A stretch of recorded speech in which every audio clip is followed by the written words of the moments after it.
অদম্য হাল্ক, অন্ধকারের বিরুদ্ধে যুদ্ধ। সমুদ্রের গভীর থেকে আকাশের চূড়া পর্যন্ত অদম্য হাল্কের শক্তি অপ্রতিরোধ্য। তার একমাত্র আলো প্রিয় রানী, কিন্তু অন্ধকারের এক দৈত্য তাকে ছিনিয়ে নিল। শুরু হলো অমোঘ যুদ্ধ, প্রেম ও শক্তির মহাযাত্রা। হাল্ক ছিলেন এক অদম্য শক্তিশালী রাজা। তার জীবনের একমাত্র আলো ছিল তার প্রিয় রানী। রানী ছাড়া হাল্ক কিছুই বুঝতে পারতেন না। পুরো রাজ্য তার কাছে অর্থহীন, কিন্তু রানীর হাসি ছিল তার জীবনের শক্তি। একদিন রানী তার দাসীদের সঙ্গে সমুদ্র তটে গোসল করতে গেলেন।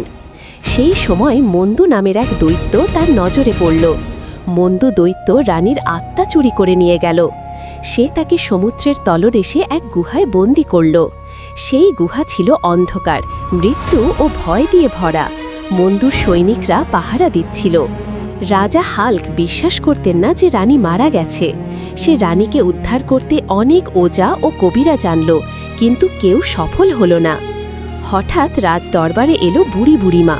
সে বলল, রানী মারা যাননি, তার আত্মা এখনো বন্দী। মন্দু দৈত্য তাকে সমুদ্রের গভীরে রেখেছে। উদ্ধারের জন্য তোমার সাহস ও শক্তি একত্রিত করতে হবে। হাল্ক ঠিক করল তিনি থামবেন না। তিনি শুরু করলেন উদ্ধারের অসম্ভব যাত্রা। বন্ধুরা, দ্বিতীয় পর্বে আমার স্ত্রীকে বাঁচাতে এই চ্যানেলটি সাবস্ক্রাইব করুন এবং আমাকে শক্তি দিন।